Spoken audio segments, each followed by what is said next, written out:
Olá! Hoje eu estou aqui com uma querida nova amiga, a Lívia Maria, do Rio de Janeiro. E hoje nós vamos ter aquela nossa conversa sempre muito alegre, muito leve, muito gostosa, que aquece os corações dos nossos companheiros e companheiras. E eu vou passar agora a palavra para a Lívia direto. Lívia, te apresenta aí para a nossa turma e vamos começar. Olá a todos, tudo bem? Beijo para ti. Beijo grande a todos. Eu sou Lívia, eu moro no Rio de Janeiro, eu sou uma espírita carioca, normal. Com esse sotaque lindo. Isso, com esse sotaque aí arrastado que vocês conhecem, né? Mas é um prazer muito grande estar aqui conversando com a Suzana, é uma alegria, é uma honra estar aqui e espero que essa nossa conversa seja bastante agradável, bastante, enfim, útil para algumas pessoas, né? Que a gente está precisando fazer algumas reflexões, né? No nosso movimento. Então, vamos ver o que a gente consegue colaborar. Então, minha querida, eu sempre começo essa nossa conversa perguntando para os companheiros e companheiras com quem eu converso como é que o Espiritismo surgiu na tua vida. E eu quero saber dessa história, Lívia. Conta pra gente. Olha, eu vou te falar que realmente isso foi bem, bem fora do comum, a forma que o Espiritismo entrou na minha vida, né? É, o que acontece? A minha mãe, ela trabalhava num orfanato, e esse orfanato, ele era a obra social de um centro espírita. Mas até então, para tudo, a gente nunca tinha ouvido falar em espiritismo, em doutrina espírita, ninguém nunca tinha ouvido falar. Era uma relação profissional da minha mãe com... A minha mãe era secretária de uma instituição, né? Simplesmente assim. E aí o que acontece? Como a minha mãe fazia os trabalhos dela, né, com uma certa competência, e sobrava um tempo, o escritório da obra social que ela trabalhava ficava na mesma sala que a biblioteca desse centro obra espírita. E minha mãe sempre foi uma leitora, né? Ela sempre gostou de ler. E aí o que acontece? De vez em quando dava tempo, minha mãe pegava um livro e começava a ler. Livros espíritas, sem saber. Que lindo, E aí Lívia. ela sempre gostou de ficção, sempre gostou muito de romances policiais, né? Então, ela lia aquilo. Como não dava tempo dela acabar de ler, ela trazia para casa, para terminar em casa, no final de semana. E aí, eu vi aquele livro chegar. Caía na minha mão, aí começava a ler. Não, até então, eu estou lendo tudo como ficção, tá, amiga? Para mim é tudo ficção. Sim, romance. E eu olhava e falei, nossa, mas que coisa interessante. Eu falei, nossa, que ideologia interessante. Mas eu tinha 13 anos de idade, né? Sim. Falei, que coisa interessante. Eu gostaria de fazer parte disso. Eu gostaria... Tá aí a forma que eu penso. Combina, eu concordo com tudo. Eu estava concordando com tudo que eu estava lendo. Que linda! É incrível. Assim, não teve ninguém que convidou a gente para ir, ninguém explicou, a gente não leu, a leitura foi caindo, mas assim, a gente leu grande parte da obra conhecida da doutrina espírita dessa forma. Eu indiretamente pela minha mãe, e minha mãe lendo porque ela levava para casa, porque ela trazia. Sim, então, vocês foram nossa, assimilando dessa forma, uma forma leve, né? Uma forma gostosa até. Totalmente natural, eu digo que caiu no colo da gente, né? Com certeza teve mãos invisíveis aí fazendo isso, porque não foi uma vizinha que apresentou, não foi a gente passou em algum lugar e leu. Aí depois, com 16 anos, eu fui nesse centro meu, que era até há pouco tempo, minha cunhada e meu irmão me levaram, vamos lá num lugar, aquela coisa, né, de irmão, vamos, não quero nem saber aonde. Aí é que eu percebi que aquilo fazia parte de um grupo, de um movimento, de uma doutrina, e que era religioso. Sim. Aí é que aquela ficha caiu e automaticamente eu me tornei espírita, eu e minha mãe. Sim. Mas foi muito interessante. Ela também. E a gente conversava muito, que a gente lia os mesmos livros e, poxa, viu aquela história, viu o que aconteceu com aquela pessoa? Então, a minha mãe e eu, a gente trocava muito nessa época, né? Quanto as questões que a gente nem sabia que tinha esse nome, doutrina espírita, a gente nem sabia, porque eram basicamente os romances. Era Zilda Gama, era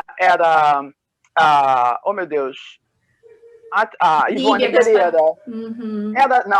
Não, engraçado, Zíbia não. Era Ivone Pereira, era Zíbia Gama, era Chico, muita coisa de Chico, mas os romances. Então não vinha aquela coisa, né?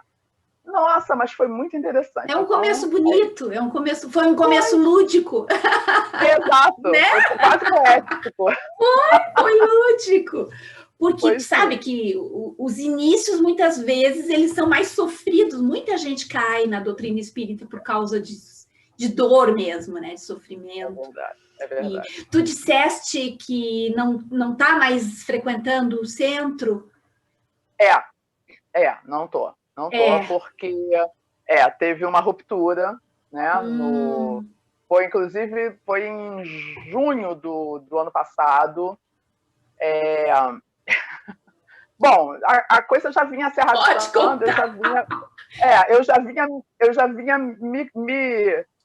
me sustentando, né? Durante um tempo, acho que a partir de 2013, quando começou mesmo a questão toda, né, das marchas, e que a gente começou a ter aquela polarização, né, mais pesada, e que eu comecei assim, Suzana, eu sempre soube do conservadorismo do movimento espírita. Eu nunca fui enganada porque eu via, eu percebia, né, isso. O pouco número de pessoas pretas, né, no centro, o pouco número da população da comunidade LGBTQIA+, os poucos que entravam saíram, né? Muitas vezes por falta de acolhimento, né? Exatamente, muitas vezes pelas portas do grupo jovem, da mocidade. E aí daqui a pouco eu procurava, cadê? Não está mais, enfim. Isso tudo já me fez, né, acender uma luzinha, mas eu vinha me mantendo, né? A gente vai me amadurecendo. Essa questão política sempre perpassou pela minha vida, porque eu já vai fazer 26 anos que eu trabalho numa universidade pública, na UERJ. Então, a política, a gente respira. Não é política partidária, política de todas as formas. A gente está sempre, né, política. A gente está sempre antenado, a gente está sempre em defesa. A UERJ é uma universidade de vanguarda no Rio de Janeiro, muito mais até do que a UFRJ. Amo de paixão. Porque as cotas começaram por ela, todas as coisas mais, né, modernas começam por ela, então a gente tem esse perfil. E aí, o que acontece? Não era uma coisa que eu discutia muito, né, numa instituição espírita, ou até mesmo em casa. Não tinha muito isso, né? Era mais naquele grupo do trabalho, a gente tinha uma leitura mais similar. Quando começou essa polarização e eu comecei a perceber as posições pessoais dos integrantes da instituição, eu comecei a me assustar muito. Eu percebi que não era só uma questão de conservadorismo, né? Era uma questão extrema. Reacionarismo em alto grau. Reacionária em alto grau. E o que justificava o afastamento das pessoas, das minorias, né? Que eu acabei de falar. E aí eu fui tentando me manter, me afastando cada vez mais. Eu deixei de ir às reuniões públicas. Depois eu fiz uma atividade da questão de facilitação de curso. Eu me coloquei lá no final da semana, num horário que quase ninguém ia, tal. O grupo que nós formamos era um grupo coeso, era quase que um grupo de afeto, então a gente meio que se frequentava todo ano, era aquele mesmo grupo que continuava, entrava um, saía outro, mas era uma coisa muito... E eu consegui me manter. Quando chegou no ano passado, meados de ano passado, no advento da série da Dora, de Kardec, em busca de Kardec, ali foi a gota d'água, foi ali, né? Alguns espíritas, por exemplo, o Alain, que é um amigo muito querido, que fez parte da mocidade dessa instituição que eu frequentava, e que depois, quer dizer, depois, há muitos anos atrás, já houve um rompimento dessa mocidade, fundaram outro centro justamente por discordância da direção atual, então eles tinham uma outra casa, e ele realmente se candidatou há um tempo atrás a vereador, e ele estava pretendendo, candidato a candidato, vereador não, desculpa, deputado, ele veio como deputado, e ele estava também se fazendo a candidatura da candidatura, e começou a entrevistar pessoas, figuras, né, da esquerda, não, figuras políticas, mas, claro, dando uma preferência às pessoas mais, né, que tinha mais a ver com a ideologia, com a cabeça dele. E aí isso, né, foi colocado em pauta como algo, pela direção da casa, uma coisa que não era aceitável, e assim como o documentário da Dora. Não é possível. E aí, Em Busca de Kardec, o nome. Aí foi feita uma divulgação. E, aliás, estão renegando Kardec? Eu fui uma que divulguei, né, para as pessoas. Falei, olha que legal, a gente vai ter mais um canal de divulgação do espiritismo, de Kardec e tal. Coloquei ingênua, né, velha ingênua ainda. Ingênua velha é imperdoável, né? Aí deu um rolo, amiga, mas deu um rolo. Teve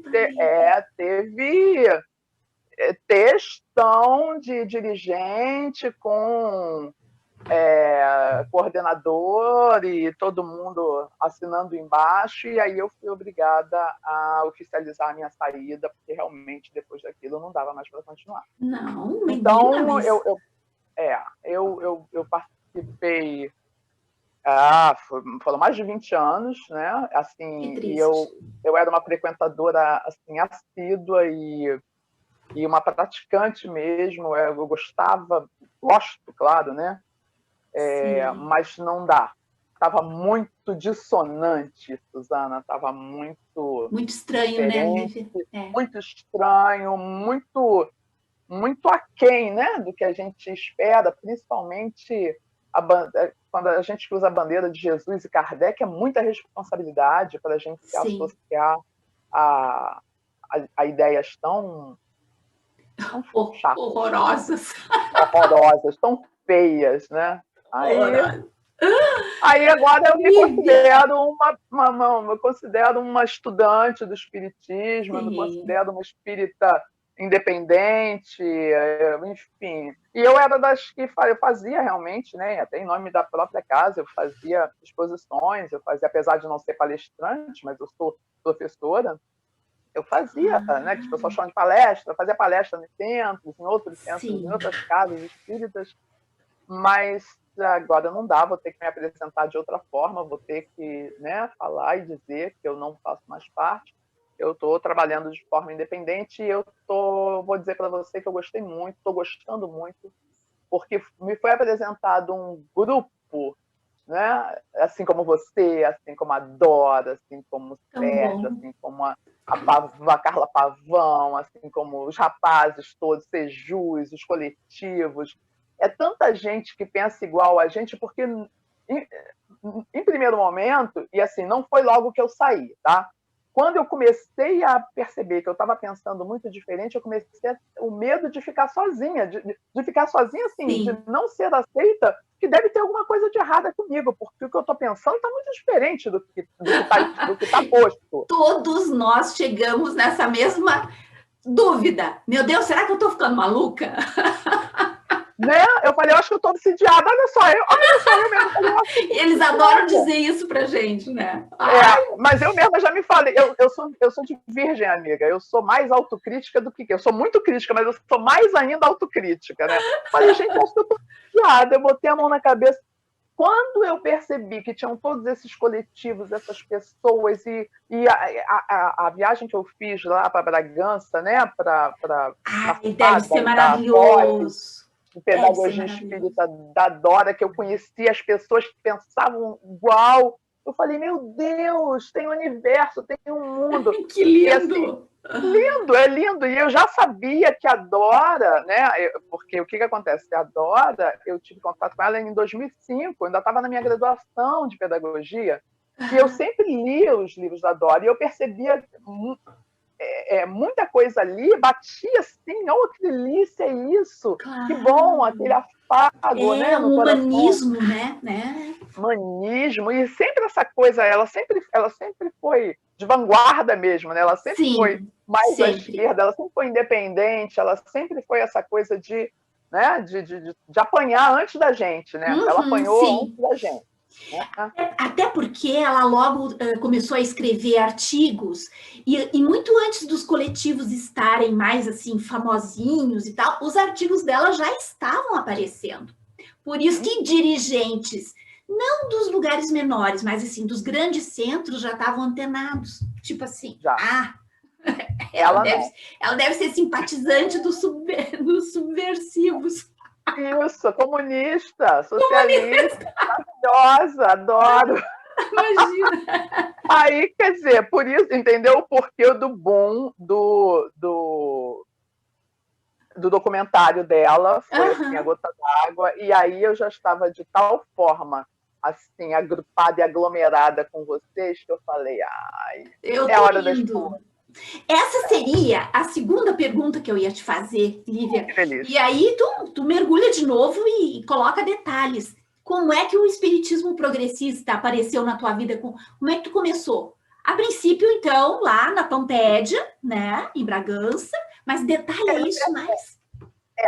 Um pouquinho antes, porque foi na leitura das obras e dos artigos da Dora, que eu já lia antes de ir lá. Aliás, eu fui lá por conta da leitura dos livros, né? Esse pensar diferente dela e muito a ver comigo, e eu via que tinha muita barreira, eu encontrava muita barreira nas federativas, nas pessoas mais antigas, nos centros, no pessoal, né, na direção mais conservadora, que não gostava. Falei assim, mas por que não gostava? Mas é tão coerente, tem tudo a ver. Então, esse viés e esse incômodo começou antes. Né? O termo em si, né, a questão de me auto-identificar como espírita progressista, aí sim foi a partir lá da Universidade Livre de Pampédia. Foi quando eu falei, bom, eu vou lá porque eu tenho que conhecer, eu comecei o mestrado, né?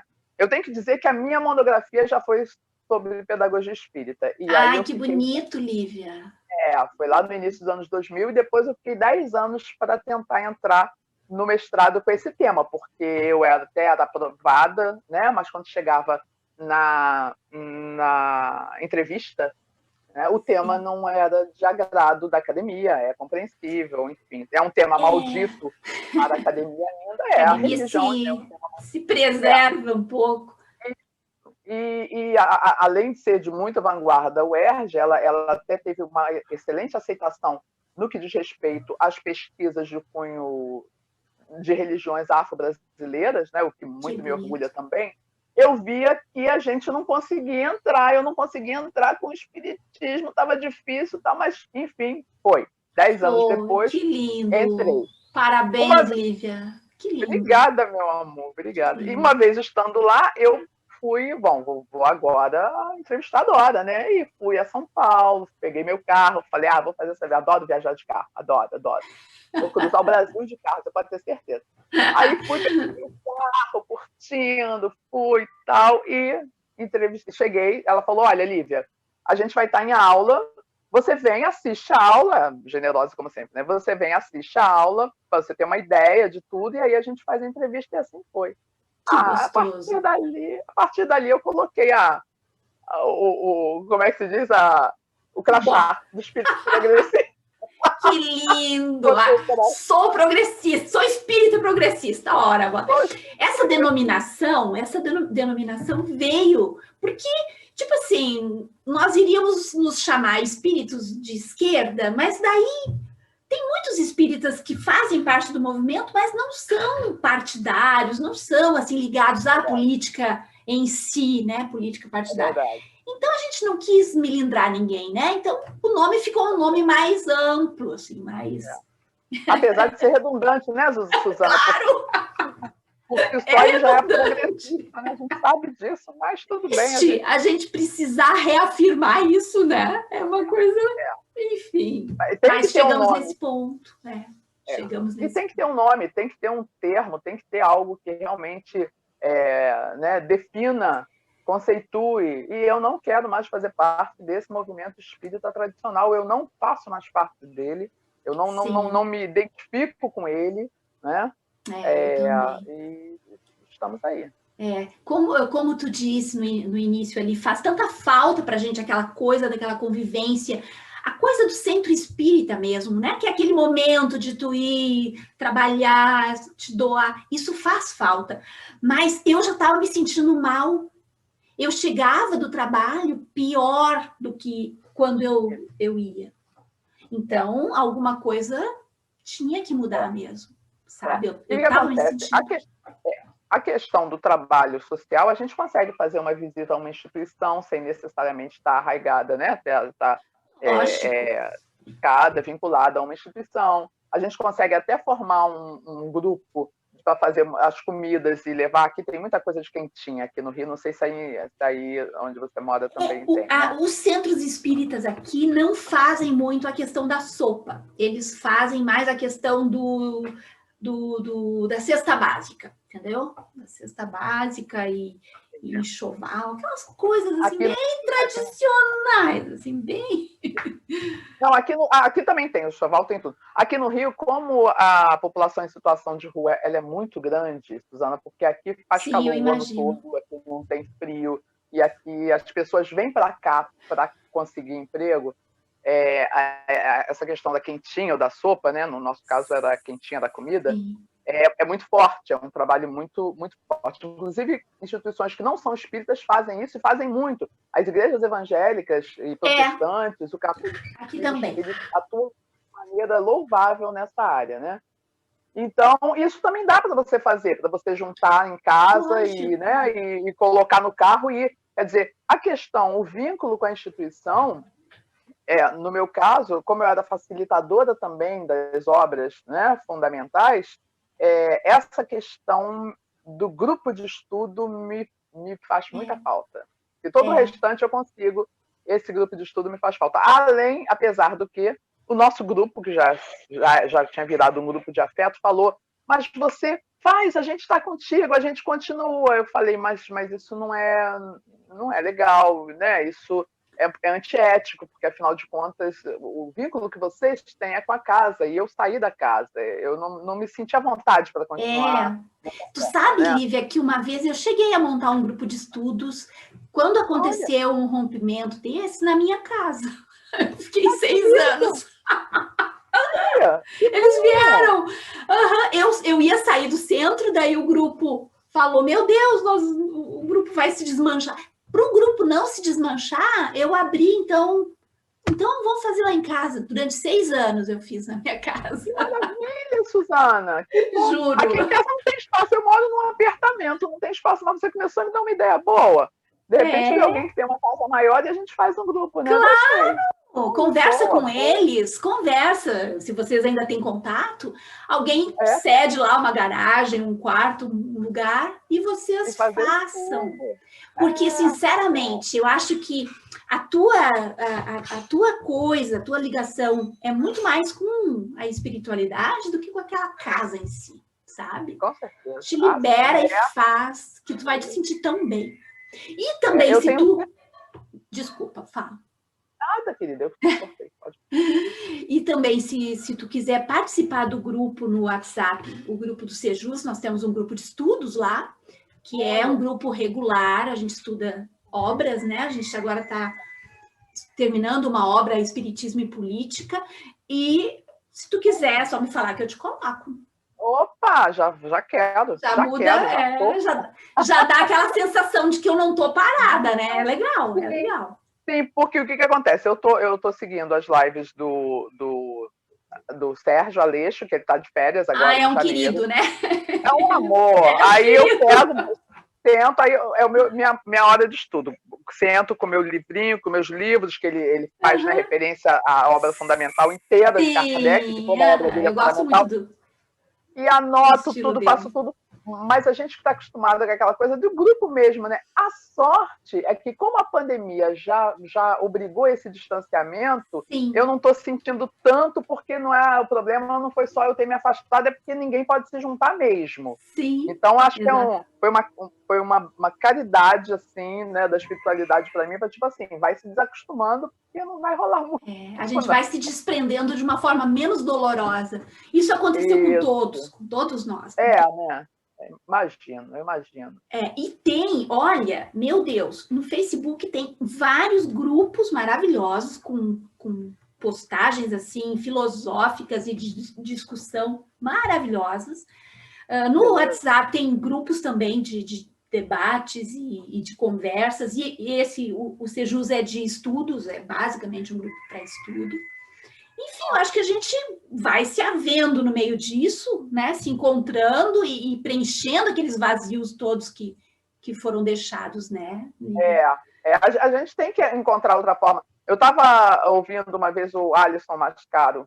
E ele maravilhoso também. Maravilhoso. E ele falando que nós precisávamos montar centros socialistas, que ele fala, né? Centros socialistas para a questão realmente do acolhimento. Porque foi ontem, eu escutei naquele Galãs Feios, naquele canal de Galãs Feios. Sim, eu gosto deles.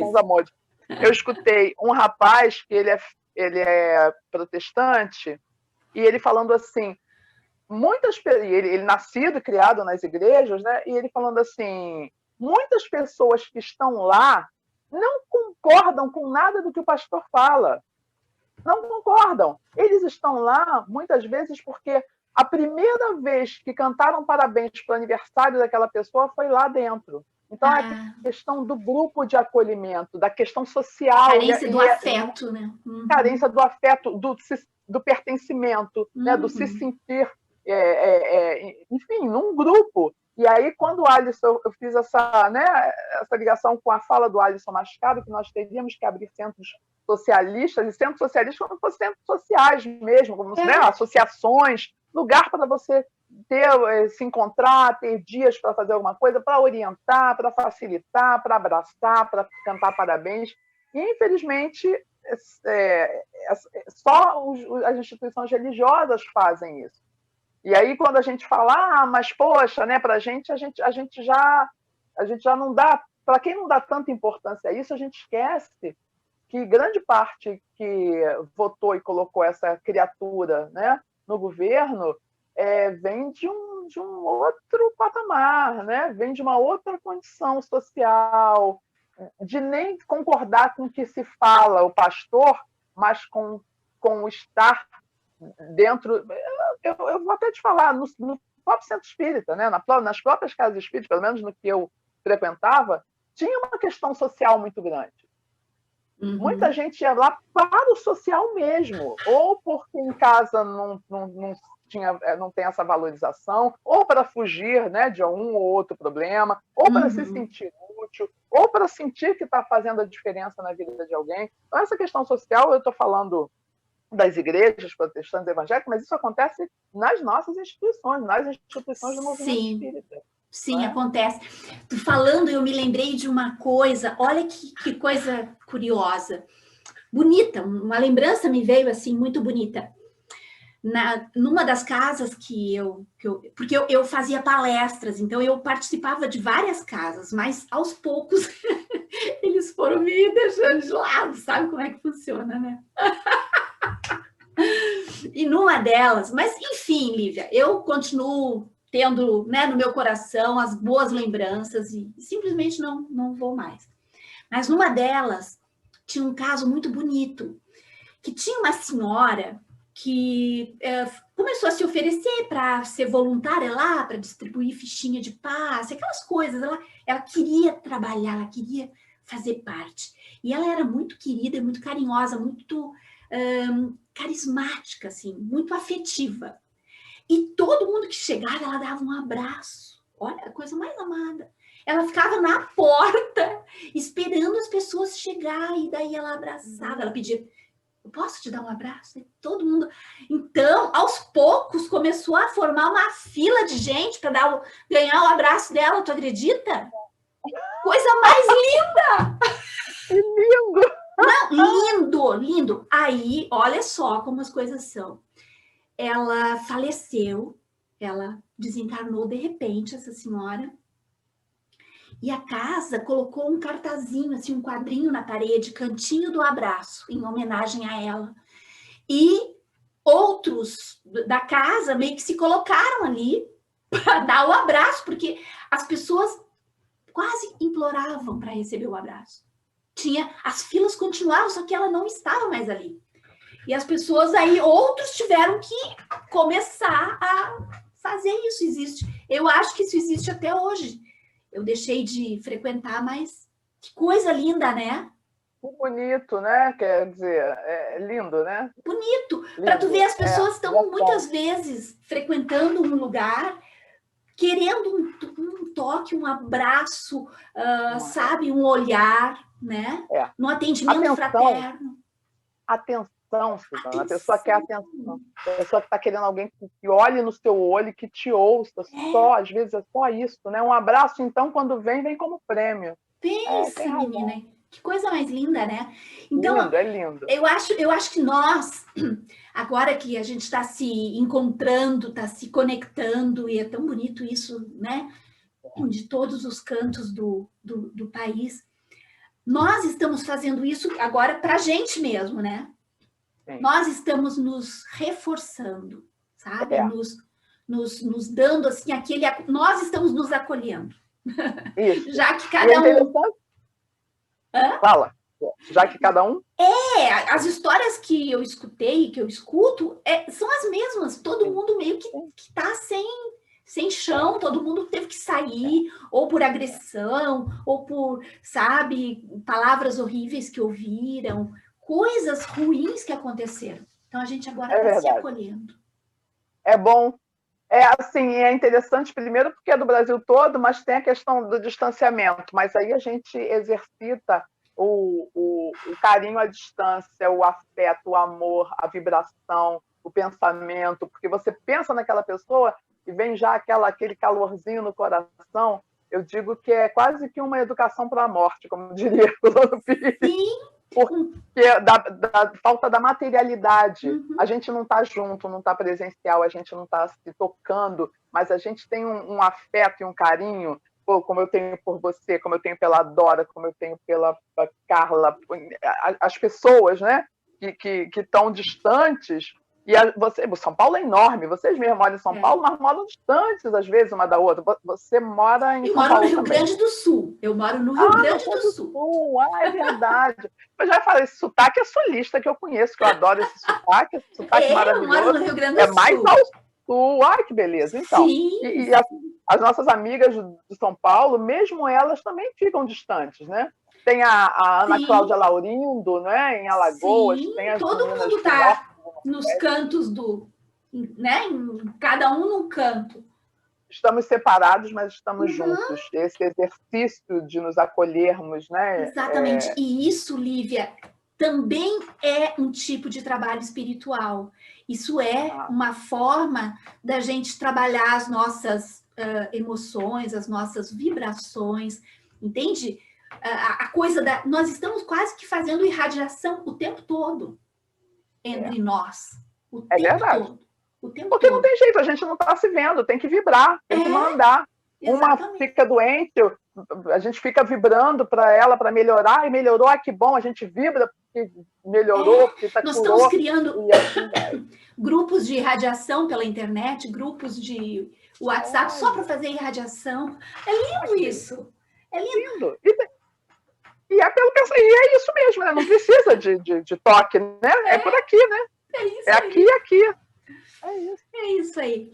Querida, eu adorei falar contigo, amei de coração, adorei te conhecer dessa forma, né? Mesmo não sendo pessoalmente, é o que mais se aproxima que a gente consegue fazer hoje em dia, né? Seja bem-vinda, quando você quiser vir ao Rio de Janeiro, venha para meu apartamento, fique à vontade. E tu também. Será muito bem-vinda, sempre acolhida aqui. Também. Eu sempre digo para todos os meus amigos e amigas, quando vierem ao Rio Grande do Sul, por favor, já sabem que aqui tem um cantinho. Não conheço, mas já irei. Não conheço, mas irei, mas eu vou de carro ainda por cima. Vou para te conhecer. Querida. Pessoalmente. Para a gente encerrar, assim, bem uma chave de ouro essa nossa conversa, que para mim foi uma conversa linda, eu queria que tu deixasse uma mensagem de amor e de esperança para todos aqueles e aquelas que, de alguma forma, andam tristinhos, né? Porque tá barra pesada, né, Lívia, em vários sentidos. Então, faz isso. Deixa essa mensagem agora para os nossos queridos e queridas que vão nos ouvir, que isso ajuda muito. Eu desejo, eu espero, eu vibro de coração para que esse momento, né, tão discordante, tão dissonante, que ele seja um aprendizado para todos nós, para que nós possamos e saibamos fazer nossas escolhas, né? Para que nós tenhamos consciência do peso das nossas escolhas e também para que a questão do conhecimento, do saber, né? de pesquisar, de estudar sobre todas as coisas do mundo, o estudo geral, como Kardec já dizia, né? que nós precisávamos saber de tudo, que isso seja motivado por esses momentos de tempestade pelo qual estamos passando, para que tiremos maior aprendizado possível desse momento, que tudo passa, que a bonança vem logo após, não é? Que essa questão dos extremos, não é? E essa questão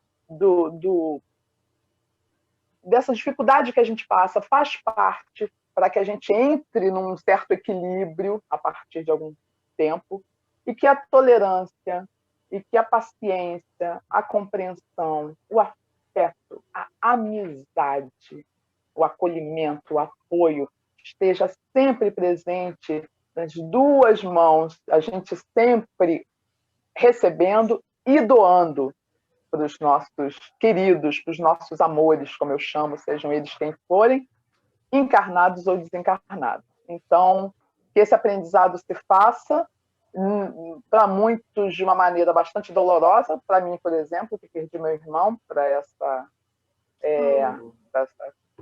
desse vírus, mas que espero de coração, eu espero de coração que esse aprendizado fique e, enfim, se estabeleça em nós, dolorido, mas de forma permanente. É isso, querida. Eu te agradeço muito, viu? Muito, muito, muito obrigada. Vou sair dessa conversa muito feliz. Um beijo. Muito obrigada. Eu adorei, minha querida. Adorei. Fica com Deus. Fica Beijo com Deus. A todos. Força. Força para todos.